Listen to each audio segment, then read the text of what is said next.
ప్రభువునందు ప్రియులరా, మన ప్రభువు రక్షకుడునైన క్రీస్తు యేసు పరిశుద్ధ నామములో మీ అందరికీ శుభములు.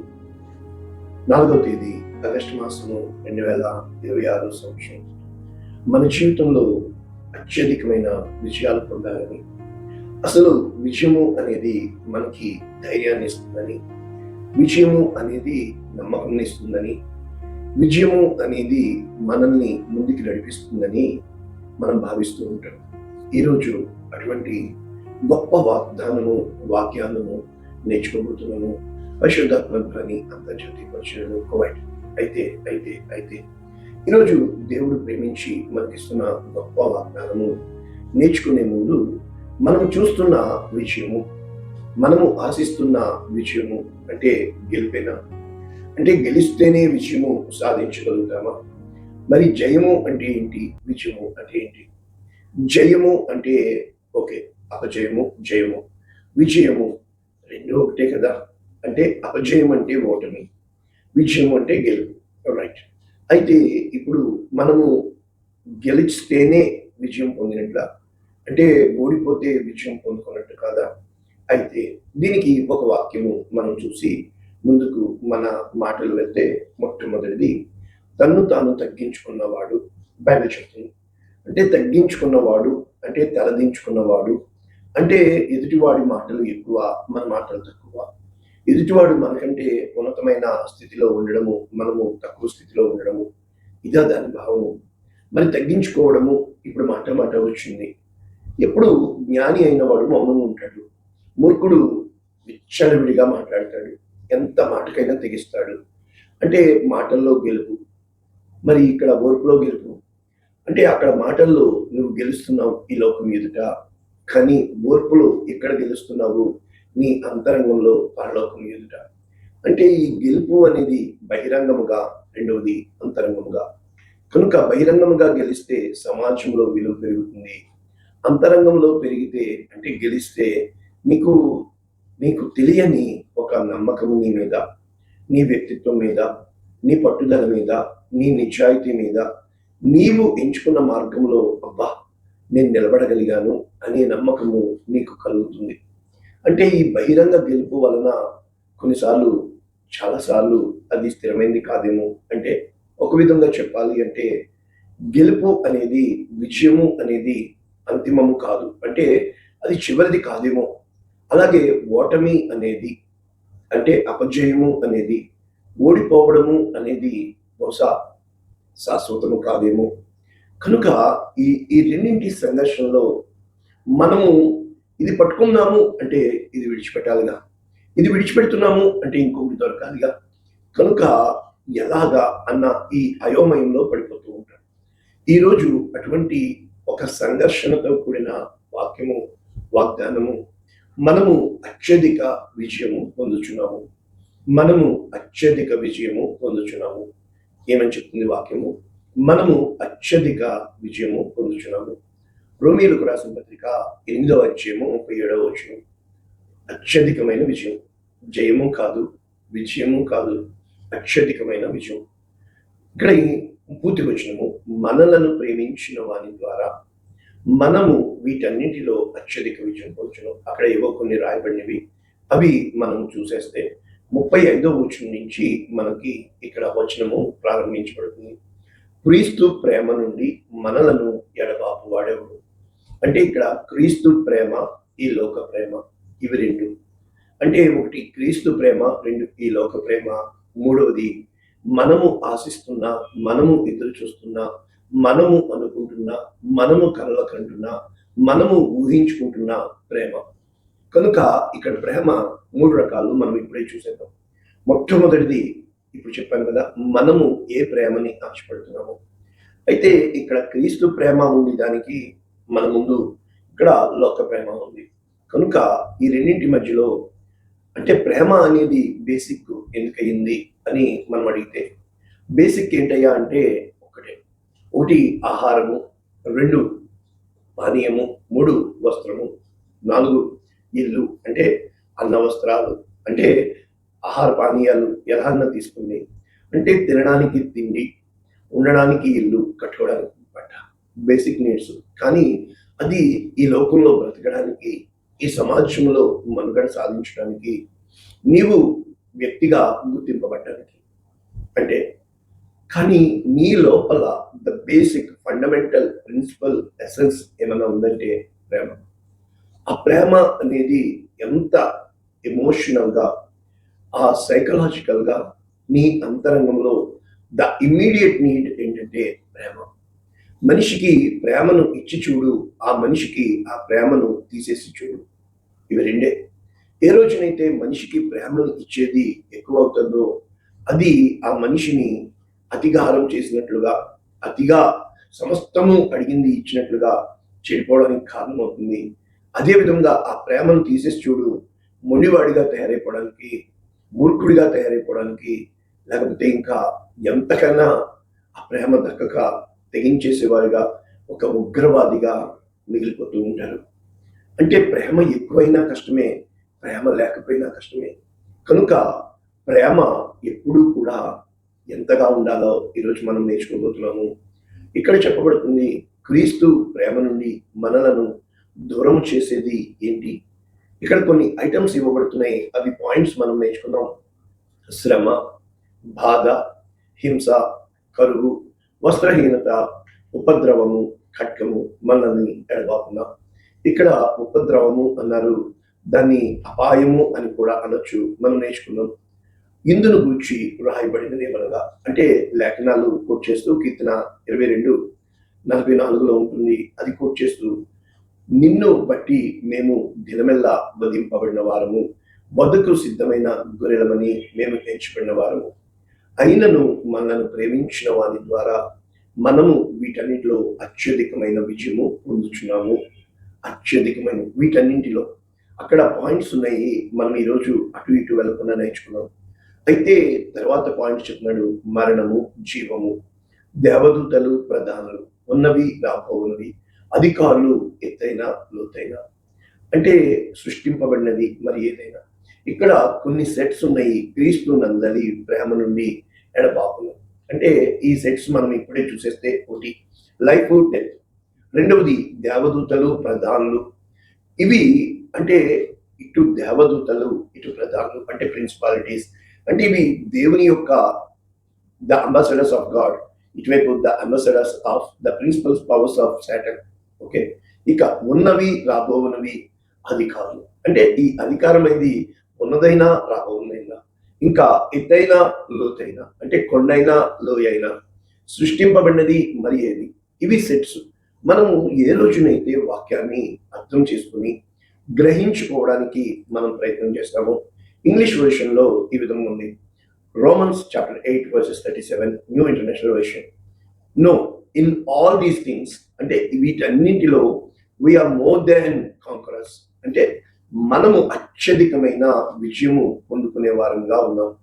Through him who loved us, అంటే ఎవరి ద్వారా మనము ఈ ప్రేమను పొందుకుంటున్నామో వారి ద్వారా. కనుక ఒకసారి ఈ పూర్తి వచనము ఇంగ్లీష్లో చూస్తే 35 నుంచి 38 వరకు ఈ విధంగా ఉంది. Who shall separate us from the love of Christ, మనల్ని యేసుక్రీస్తు ప్రేమ నుంచి దూరము, లేకపోతే వేరుగా, లేకపోతే అక్కడి నుంచి తీసేయగలుగుతున్నారు అని చెప్తూ, shall trouble or hardship, troubles. కనుక ఇక్కడ మనకి శ్రమలు అని రాయలేదు, కానీ ట్రబుల్స్ అంటే కష్టాలు.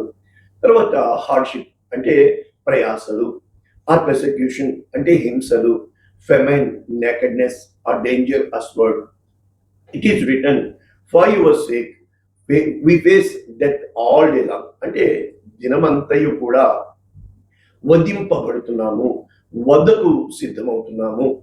కనుక చాలా విషయాల్లో మన జీవితాల్లో ఈ విధముగా అంటే గీత 44:22లో ఉన్న ప్రకారము ఇంతకుముందు చెప్పాను నేను. కనుక దేవుని యొక్క వాక్యము సజీవమైనదని. కనుక ఇక్కడ ఏమని చెప్తున్నాడు, వీఆర్ మోర్ దాన్ కాంకరర్స్ అని చెప్తూ, ఐఎమ్ కన్విన్స్డ్, అంటే మనము దేని చేత ఒప్పింపబడుతున్నాము అని చెప్తూ, నైదర్ డెత్ నార్ లైఫ్, అంటే మరణము, జీవము, నైదర్ ఏంజల్స్ ఆర్ డీమన్స్. ఇక్కడ ఇంగ్లీష్లో అందుకే చదివి వినిపిస్తున్నాను. అక్కడ దేవదూతలైనా, ఇక్కడ డీమన్స్, ప్రిన్సిపల్స్, అధికారులు అని రాయబడింది. కాబట్టి ప్రధానులు అని రాయబడింది. Neither the present or future Nar any powers, అంటే ప్రెజెంట్ ఆర్ ఫ్యూచర్, ఈ రోజు అని కాదు, రానున్న కాలం అని కాదు, కానీ ఏ శక్తి కూడా చూసారా. అందుకని ఇంగ్లీష్ విషయం ఏ శక్తి అంటే కొండ అయినా లోయ అయినా or created or anything else in all creation అంటే ఈ సృష్టిలో ఉన్న మరి ఏది కూడా నన్ను క్రీస్తు ప్రేమ నుంచి ఎడబాప నేరవు అన్నట్లుగా పౌలు ఇక్కడ కోట్ చేస్తున్నాడు. మనం గమనించవలసింది ఏంటంటే ఆ కాలంలో పౌలు ఏ సందర్భమును బట్టి తను వచ్చిన మార్గం మనం చూసినప్పుడు ఇక్కడ ఎఫెసీయులకు రాసిన పత్రిక 3వ అధ్యాయము 15వ వచనంలో రాస్తూ పౌలు మీరు అంతరంగ పురుషుని యందు శక్తి కలిగి అంటే మీ అంతరంగ పురుషుల్లో నీలో ధైర్యము నీ ఆత్మ బలపడాలి అని అంటే క్రీస్తు మీ హృదయంలో విశ్వాసము ద్వారా నివసించారు. అంటే క్రీస్తు అభిషేకము నీలో ఉండాలి. ఏ రోజునైతే అభిషేకం ఉంటుందో తన మహిమ ఐశ్వర్యం చొప్పున మీకు దయచేయవలనని అంటే దేవుడు సమస్తమునకు అధికారి ఉన్నాడు కనుక మీరు దేవుని సంపూర్ణత యందు పూర్ణులగినట్లుగా అంటే మనము దేవుని యందు పరిపూర్ణులు కావాలని దేవుని యందు దైవత్వమందు కనుక ఒక్కటి చెప్తున్నాడు ఇక్కడ ప్రేమ యందు వేరు పారి అంటే నీవు ఎప్పుడైతే the rooted in the love అంటే నీ హృదయము నిండా ఉండవలసింది ప్రేమ అంటే దేవుడు నిన్ను అర్ధరాత్రి గాఢ నిద్రలో దర్శిస్తున్నప్పుడు నీ హృదయంలో ఆయన చూడవలసింది ప్రేమ సమస్త పరిశుద్ధులతో కూడా దాని వెడల్పు పొడుగు లోతు ఎత్తు ఈ ప్రేమ క్రీస్తు ప్రేమ జ్ఞానమునకు మించింది.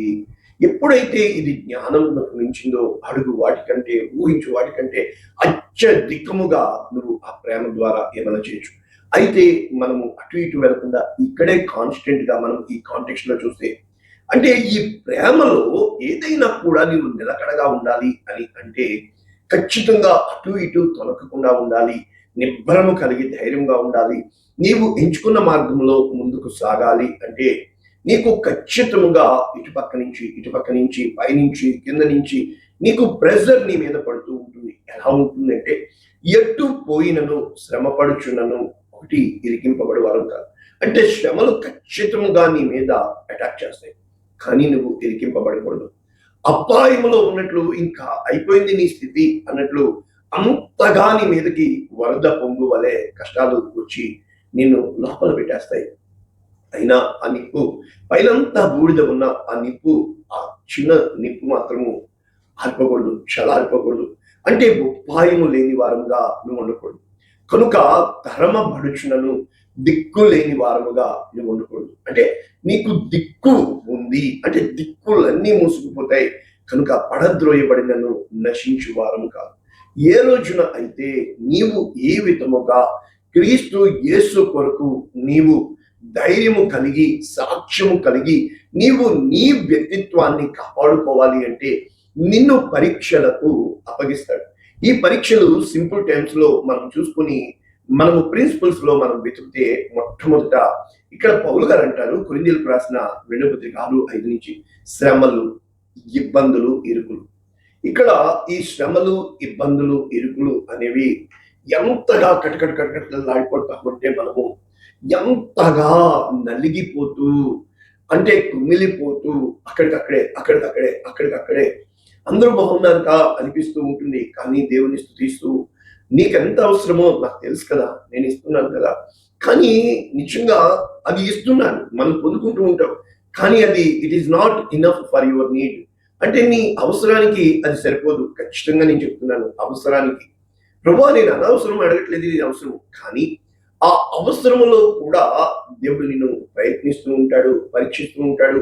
ఆ అవసరము అత్యవసరము అంటే నీకు లోతుగా నీ మీదకు వచ్చి పడిపోయేటట్లుగా కనుక ఆ విధముగా ఇరుకుల గుండా నెక్స్ట్ దెబ్బల యందు చెరసాలలు అల్లలు ఈ సెట్ లో మరీ ఇంకా నిన్ను బంధించబడిన స్థితిలో ఆ చుట్టూ ఉన్న అల్లరిలో నీవు ఏ విధముగా అయిపోతానంటే నీకు దెబ్బ మీద దెబ్బ పడుతూనే ఉంటుంది. కనుక ఆ ప్రయాస ఆ జాగరము ఉపవాసం ఒక పక్కన తినబుద్ధి కాదు, ఒక పక్కన నిద్రపడదు, ఇంకో పక్కన ఆలోచన విపరీతమైపోతుంది.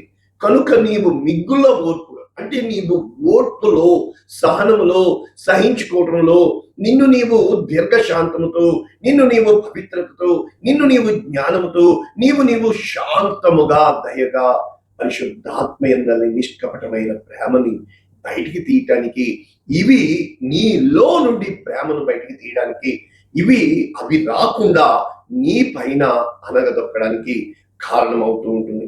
కనుక ఇక్కడ ఇంగ్లీష్ లో మనం చూసినప్పుడు, ఇక్కడ 3 phases గా మనం చేసినప్పుడు మనం ఏమేమి చదివాము తెలుగులో ఒకసారి మళ్ళా మనం చూస్తే, ఈ యొక్క రోమీయులకు రాసిన పత్రిక 8వ అధ్యాయము 35వ వచనం చదివే ముందు ఈ భాగము ఎక్కడి నుంచి మొదలవుతుంది? మొట్టమొదట ఏమంటున్నాడంటే, క్రీస్తు యేసు మన పక్షమున ఉండగా మనకు విరోధి ఎవడు?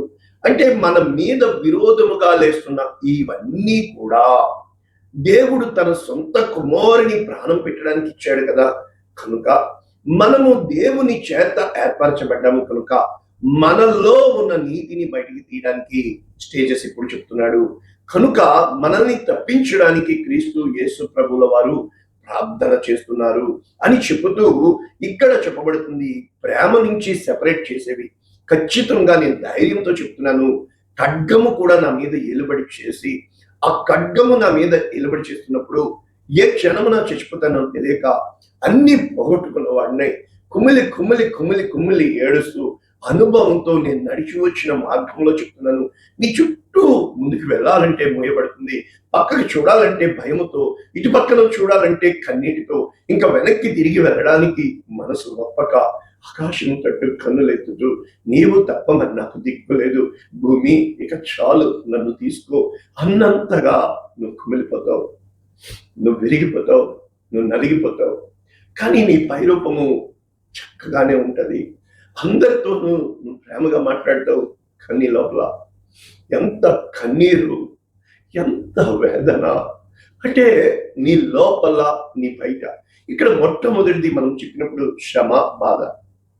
ఈ శ్రమ బాధ ఏంటి? శ్రమలు బయట నుంచి వస్తాయి, బాధలు నీ లోపల. అది ఎంతగా దుఃఖముతో నువ్వు నింపబడతావంటే, ఎంత వేదనతో నువ్వు నింపబడతావు. ఆదరించు వాళ్ళు లేక, ఓదార్చు వాళ్ళు లేక, ధైర్యం చెప్పే అందరూ నువ్వు ఎంచుకున్న మార్గము తప్పనే చెప్తారు. అంటే ఇక్కడ ఈ సొసైటీలోకి, ఇక్కడ క్రైస్ట్ లోకి there is always a gap between the love of the society and the love of the Christ. ఏ రోజునైతే నువ్వు ఇవి గ్రహించుకోలేక, the people of the world and the people of the Christ, అంటే ఈ లోక ప్రజలు దేవుని బిడ్డలు, ఈ తేడా తెలియక ఈ మైండ్ సెట్ ని వాడుతూ కళ్ళ ముందు కనబడే దాన్ని బట్టి తీర్పు తీరుస్తున్న ఈ లోకంలో విజయమా నీ ముల్లెక్కడ? అవును, మరణమా నీ ముల్లెక్కడ?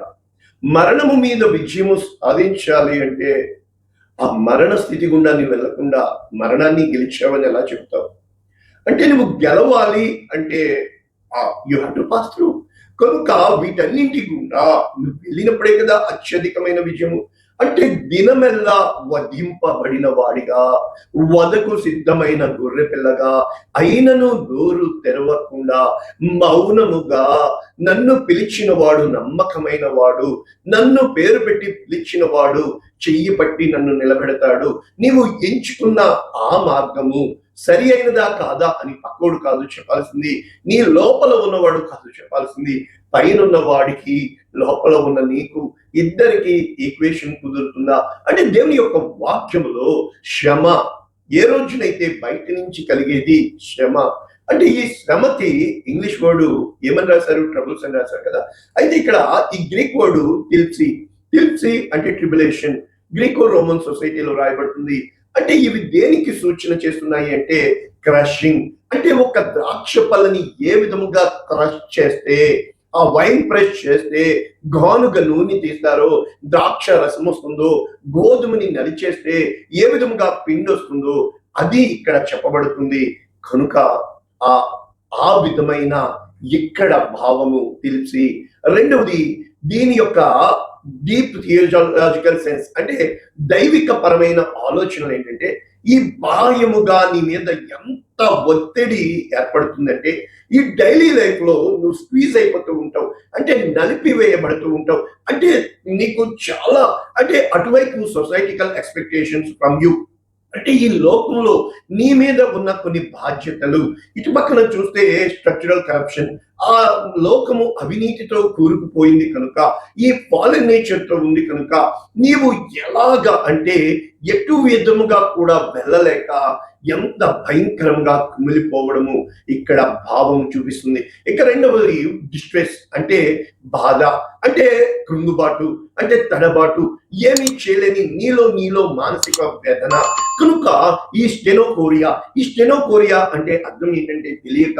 ఎంతగా శ్రమైన బాధైనను హింసైన కరువైన ఏదైనను ఎంత ఈజీగా పాడామంటే ఆ మార్గం గుండా వచ్చి క్రీస్తు యేసు నిజమైన దేవుడని తెలుసుకుని నేను మీకు ప్రకటిస్తున్న ఈ వాక్యము, దీని భావం ఏంటంటే, లిటరల్ మీనింగ్ ఏంటంటే, ఒక సింపుల్ ఈక్వేషన్, ఒక బాటిల్ మనం తీసుకుంటే ఆ బాటిల్ నెక్ ఎలా ఉంటుంది, సన్నగా ఉంటుంది, కానీ లోపల ఎలా ఉంటుంది, వెడల్పుగా ఉంటుంది. చాలా సార్లు ఈ సన్నపాటి నెక్ లోపల నుంచి లోపల షిప్ తయారు చేసినట్లుగా కొన్ని మంచి కళాఖండాలు మనకి ఎలా పెట్టారు, అది పెట్టిన తర్వాత సీల్ చేశారా అన్నట్లుగా ఉంటుంది. అంటే లోపల నువ్వు ఎంతో సంతోషంగా ఉంటావు. ఇదిగో ఈ మెడకాయ, ఇటు మింగుడు పడక, ఇటు బయటికి తీయలేక నీవు ఎలాగా నీలో కుమిలిపోతూ ఉంటావో, కృంగిపోతూ ఉంటావో. కనుక ఇది ఎంత కఠినమైన మెడ బాధలు అంటే ఎలా చెప్పొచ్చు. ఇక్కడ డీప్ థియలాజికల్ సెన్స్ ఏమని చెప్తున్నారంటే, tribulation is the external weight, అంటే ఈ శ్రమలు అనేవి బయట నుంచి కలిగేదైతే డిస్ట్రెస్ అనేది ఇంటర్నల్ గా, అంటే నీకు ఈ బాధ, ఈ వేదన, ఈ సైకలాజికల్ రియాక్షన్ వల్ల ఇట్ ఈస్ ద బీయింగ్ అంటే ట్రాప్డ్, అంటే నీకు ఏమవుతుంది, నువ్వు ఇరుక్కుపోయావు, నీవు ఎటు తప్పించుకోలేవు, యువర్ కాండర్డ్, యువర్ సఫోకేటెడ్ బై సర్కమ్స్టెన్సెస్, అంటే అక్కడ కాలిపోతున్నప్పుడు ఆ పొగ వల్ల మనం సఫోకేట్ అయిపోయి ఊపిరి తీసుకోలేక బయటికి పడలేక, కనుక ఈ యొక్క విశ్వాసమును కాపాడుకోవడానికి బయట ఉన్న ప్రజల యొక్క యాంగ్జైటీ, వాళ్ళ ఒత్తిడి, వాళ్ళ ఇమోషన్ అటాక్, అంటే వాళ్ళ యొక్క భావోద్రేకములతో, వారి యొక్క అయోమయమైన స్థితిలో మనోభావాలతో మన మీద దాడి చేయడం బట్టి మనము ఎటువైపు కూడా నిర్ణయించుకోలేక, ఇక మూడవ సెట్ ఫేజ్ 1 లో ఇక్కడ పెర్సెక్యూషన్, డయాగ్నోస్.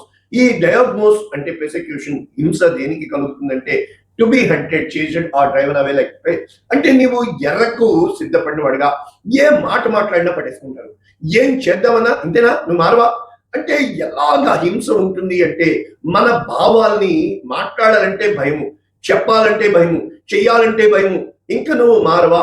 కనుక ఇది దీని డీప్ థియలాజికల్ సెన్స్ ఏంటంటే, this marks transition from general pressure to systematic, అంటే నీవు ఈ బహిరంగమైన ఒత్తిడి నుంచి నీవు అంతరంగ పురుషుణ్ణి, నీ ఆత్మను బలపరుచుకునే ప్రక్రియగా, కనుక ఎప్పుడైతే నీ ఆత్మ బలము పొందాలో నీ మనస్సు పూర్తిగా విచ్ఛిన్నమైపోతుంది, నీ హృదయము పట్టుదలతో పట్టుకుని వస్తుంది. అంటే it represent the institutionalised or community driven campaigns to silence, అంటే నీ మీద వాళ్ళు దాడి చేసి నిన్ను మాట్లాడనివ్వకుండా, నిన్ను క్వారంటైన్ అంటాం కదా, అంటే ఒక మూలన దాచిపెట్టేసే విధముగా వారు నీ మీద అటాక్ చేయడానికి కారణమవుతుంది. ఇంకా ఫేజ్ 2 లో మనం చూస్తే, అంటే ఇప్పుడు వరకు 3 పాయింట్లు ఫేజ్ 1 లో మనం నేర్చుకుంటే, ఇప్పుడు ఫేజ్ 2 లో సిస్టమిక్, అంటే ఒక క్రమమైన సోషియో ఎకానమిక్ రూయిన్, అంటే మరి ఇవన్నీ కూడా ఇటు పక్కనైతే మరి చేతిలో డబ్బు ఉండాలి కదా, మనకి ఈ లోకంలో బ్రతకాలంటే ధనం అవసరం కదా. కనుక ఇవి ఏం చేస్తున్నాయంటే ఫెమైన్, లిమోస్, అంటే అర్థం ఏంటంటే కరువు అని కాదు, నేను ధైర్యంతో చెప్పగలను. శుక్రవారం ఉపవాసం ఉంటాను, శుక్రవారం అన్నీ వస్తాయి తినడానికి, శనివారం ఉపవాసం ఉంటాను, అన్నీ వస్తాయి తినడానికి, ఆదివారం తినాలనుకుంటాం, ఏమీ ఉండదు. అంటే అది ఉపవాసం కాదు, కరువు. అంటే నువ్వు తినాలనుకున్నప్పుడు కళ ముందు అన్నీ వస్తాయి, అన్నీ ఉంటాయి, అందరూ తింటారు, కానీ నువ్వు తినవలసిన సమయం వచ్చినప్పుడు ఏమీ ఉండవు, ఏమీ దొరకవు, కరువుతో ఉంటాం. అంటే ఇంకా చెప్పాలి అంటే ద ల్యాక్ ఆఫ్ ఫుడ్ అని కాదు, ఎక్స్ట్రీమ్ స్టార్వేషన్, అంటే అర్థం ఏంటంటే నీవు ఎండగట్టబడతావు.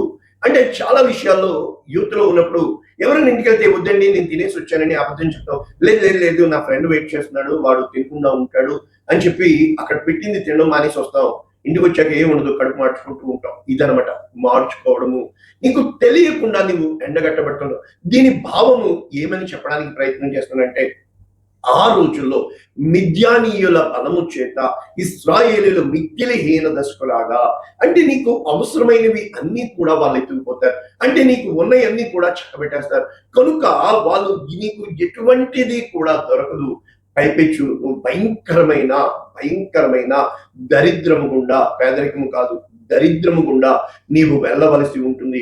కారణం ఏంటంటే ఈ దరిద్రము, కరువు అనేది ఎంత భయంకరంగా ఉంటుందంటే అందరూ మేలును పొందుకుంటూ ఉంటారు, నీ దగ్గర ప్రార్థన చేయించుకుంటారు, కానీ పక్కోళ్ళ దగ్గరికి వెళ్ళి ఎంత డబ్బు ఖర్చు పెట్టి అంటే భోజనం పెడతారు. ముఖ్యంగా ఈ ప్లాట్ఫామ్ నేను చెప్తున్నాను, విపరీతమైన వంటకాలు చేసి భోజనం పెడతారు, కనీసం 5 దినాల్లో కానుక ఇవ్వరు. అయ్యా కానుక ఇవ్వయ్యా అని అడగం కాదు డబ్బు మనిషి, మరి ఎందుకయ్యా 50 దినాలు ఖర్చు పెట్టి ఎంత వంట వండి ఇచ్చావు, మేము తింటామా అంటే ప్రజల ముందు గొప్పలకి. కనుక చాలా మంది విశ్వాసులు చేస్తుంది ఏంటంటే సేవకుడు ఆ భయంకరమైన దరిద్రం గుండా వెళ్తూ ఉంటాడు, కానీ పైకి మాత్రము ఇందాక చదివాను కదా.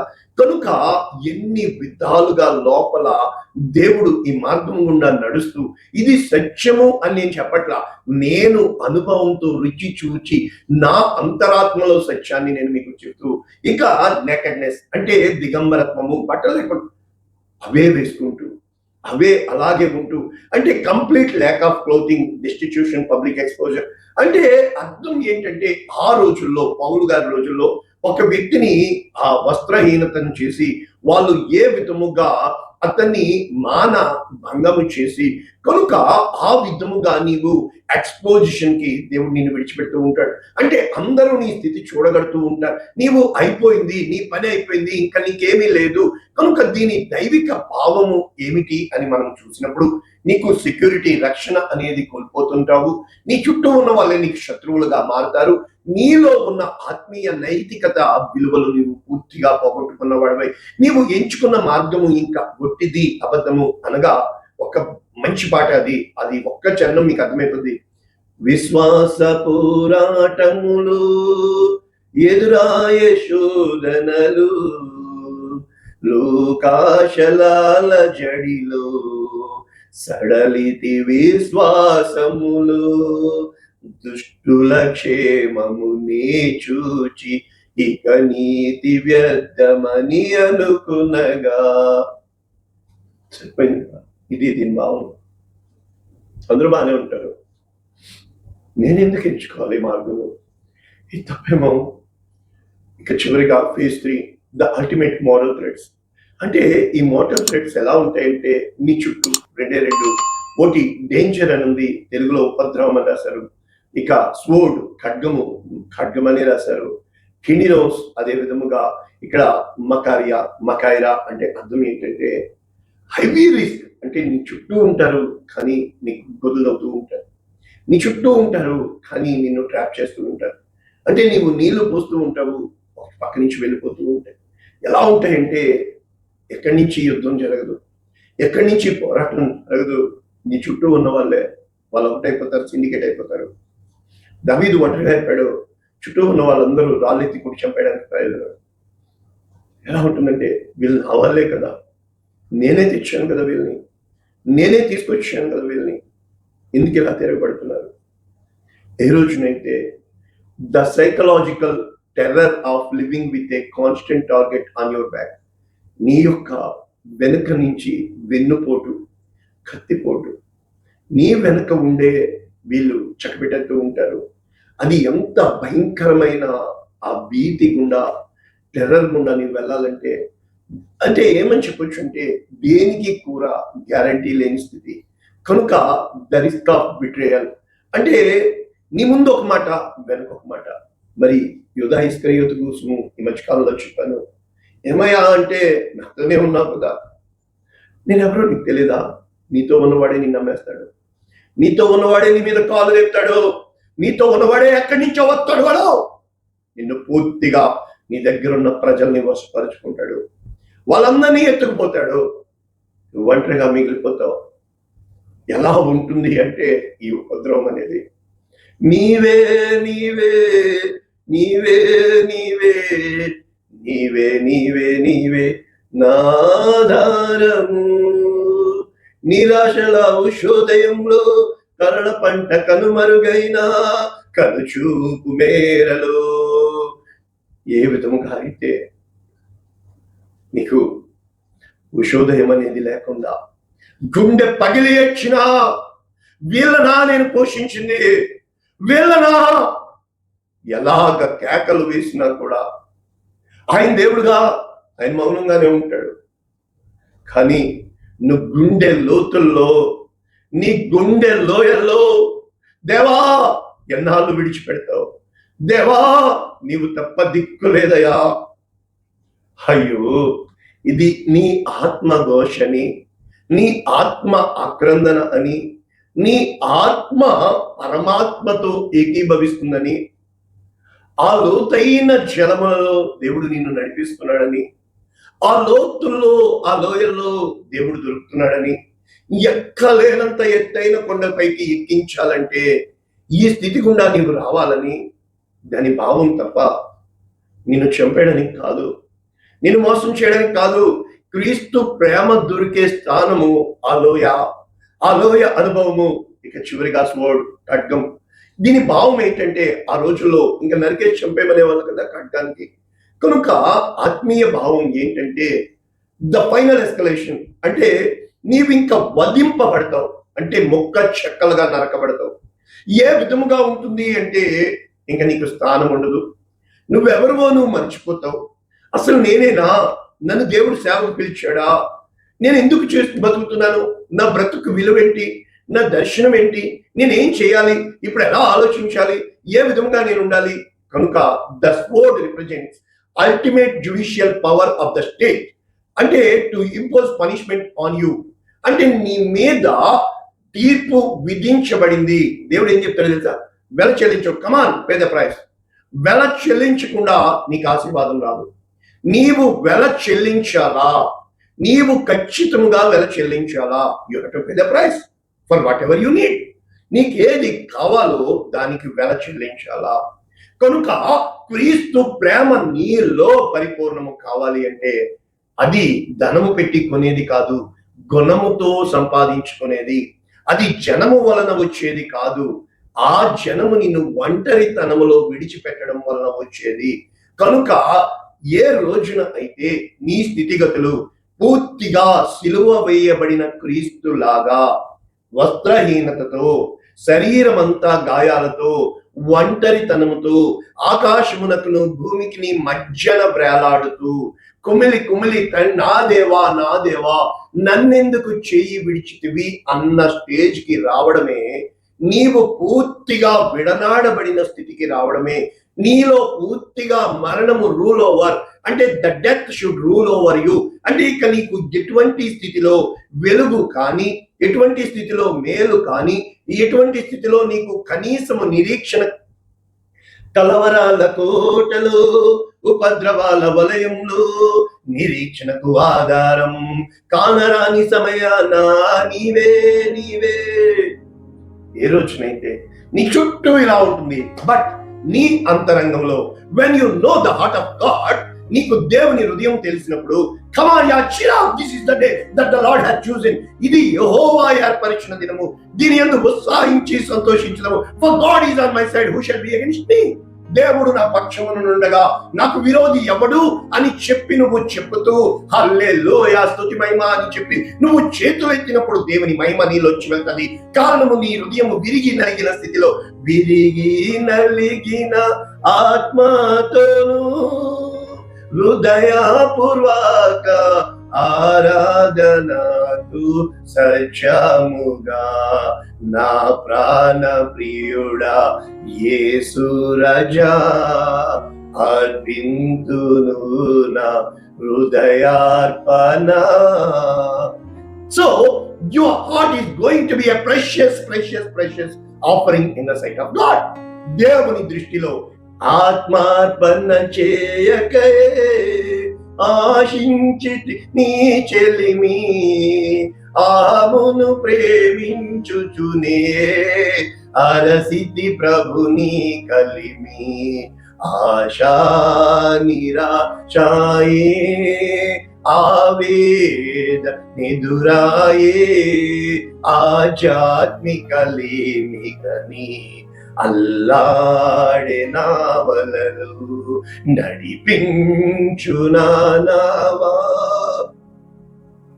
ఏ రోజునైతే పాటలు పాడుతున్న నీవు దేవుడు యథార్థవంతుడు దేవుడు ఉన్నాడు. ఆయన పేరు సురేష్ దేవుడు, ఆయన సత్యమైన దేవుడు, ఆయన దేవుడు. We are preaching the God who is the God. దేవుణ్ణి నేను ప్రకటిస్తున్నాను, ద గాడ్, దైవత్వాన్ని నేను ప్రకటిస్తున్నాను. ఆమె హ్యూమన్ బీయింగ్, నేను మనిషిని, మాట మార్చేవాడిని, మారిపోయేవాడిని. అటువంటి మట్టివాడని నేను దేవుడిని నమ్మాలి అంటే, మహిమా స్వరూపి అయిన దేవుడు మట్టిలో నివసించాలి అంటే యు షుడ్ బి టెస్టిఫైడ్. నీవు సాక్ష్యము కలిగి ఉండాలి. ఆ సాక్ష్యము దేవుడు చూడాలి. ఆ సాక్ష్యము దేవునికి నమ్మకంగా ఉండాలి. అప్పుడు దేవుడు చెప్తాడు, బలా నమ్మకమైన మంచి దాసుడా, కమాన్ గెట్ అప్, లే, నీకు వెలుగు వచ్చి ఉన్నది. ఐ విత్ యు, నేను నీకు ఆయన నా పక్షమునుండగా. So this is the word of God. ఇది దేవుని వాక్యము. కమాన్ యార్, ఇట్స్ మై లైఫ్ టెస్టిమనీ. ఇది నా జీవిత సాక్ష్యము.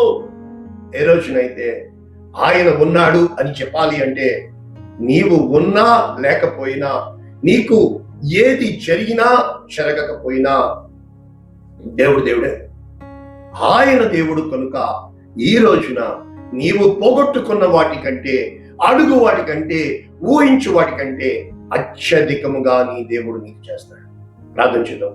పరిశుద్ధుడా, ప్రేమ కలిగిన తండ్రి, ఇటువంటి ఈ వాక్యము అనేక మందికి ఆశీర్వాదంగా, లక్షల మందికి రక్షణ కారణంగా యేసు నామమున దీవిస్తున్నాము తండ్రి. ఆమేన్. God bless you all. దేవుడి మంది దీవించుగాక. షేర్ చేయండి, లైక్ చేయండి. దేవుడి మంది దీవించుగాక. ఆమేన్.